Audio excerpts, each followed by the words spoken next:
Right, and so look back at the goals. Absolutely dreadful on Saturday. So, Newcastle need to sharpen up because this is awful. So, the first goal, as you can see, Newcastle are penned in a bit, and Snodgrass has the ball on the right-hand side. Now, Kennedy's got to get tighter. You've got to stop the cross coming in.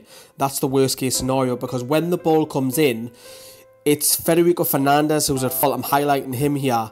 You've got to think you've got to be glued to your man a lot more.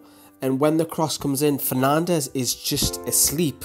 And Chicharito has all the time in the world to finish. And you think to yourself, bloody hell, come on, Newcastle have been so good. You've just got to rubber that out. I mean, it's awful defending.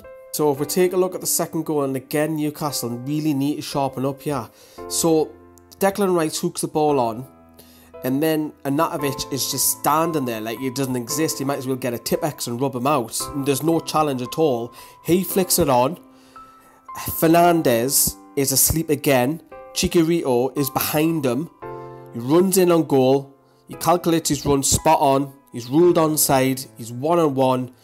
He puts it past Dubravka. West Ham go 2-0 up, and really Newcastle are really, really struggling here. And this is probably, and in fact it is, the worst performance I've seen Fernandez play. And the third goal is a bit of a joke, isn't it? I mean, if you look at West Ham, they're a little bit penciled in because they're trying to sit. Newcastle trying to go on try and get that goal. West Ham playing on the counter. Mankiw, I mean, what kind of ball is that? It's just straight a West Ham player. The ball breaks to Philip Anderson. He's 1-on-1. He's sharp for me, he's got to scissor him, he's got to take him down. I mean, the balls, don't get me wrong, Anderson had a great game. The ball was like glued to his feet all game. He smashes it past Dubravka, goes through him. I mean, it was just too easy for West Ham, and it was 3-0, last minute, fans are walking out the game. Awful, absolutely awful. So we'll hear from Chris now. I mean, Newcastle had an awful game, 4 unbeaten, won 3 in a row. It just felt tipped that West Ham were the iceberg just hitting the Titanic because we were on a momentum. Let's quickly hear from Chris. 3-0, totally stuffed at home. Where can you start? Look, I don't know. The game was pretty evenly balanced all that first half, end to end. We had chances, half chances. Obviously, we know we need number 10 in the January transfer window because Perez, he just blows so hot and cold, the lad.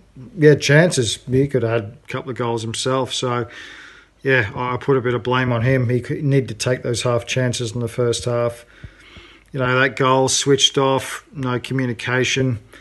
But, look, to tell you the truth, we were still on the game for huge parts of that game. But what's Rafa taking Richie off for?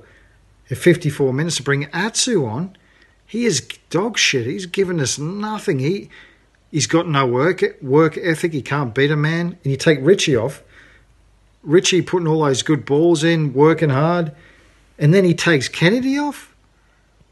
Look, I'd rate Rafa bloody 4 out of 10 for that performance. And then you put Shelvey on. He doesn't know where he is. Is he forward? Is he playing that stupid bloody role at the back where he's trying to ping balls around? He brought him on, and for the last 20 minutes, it was like sitting in a library. It was like, where's this drive and organisation that they've had? It just disappeared. I'm ranting on. What could you say? Shah, naive defending. He's been a rock, that fella. He's been very, very good for us, but gave his man far too much space. Backed off them, was naive, let them get in behind. You got to know who you're playing against. Anatovic and Hernandez, smart players, good movement. You got to know what you're up against, and he was just naive all afternoon, that fella, and up until the last goal, he just got look at that third goal. So anyway, got to go away, lick our wounds. Everton away midweek, very tough place to go. So that was Chris's thoughts. So we'll obviously had thoughts now going into Everton. The Magpie group are going to be protesting in Liverpool as well. Might actually carry on off the field. We all want this protracted, takeover to take place. Well, that'll happen or not, who knows? But let us know what you think in the comments down there below. And the worst case scenario, we'll hopefully get a point at Everton.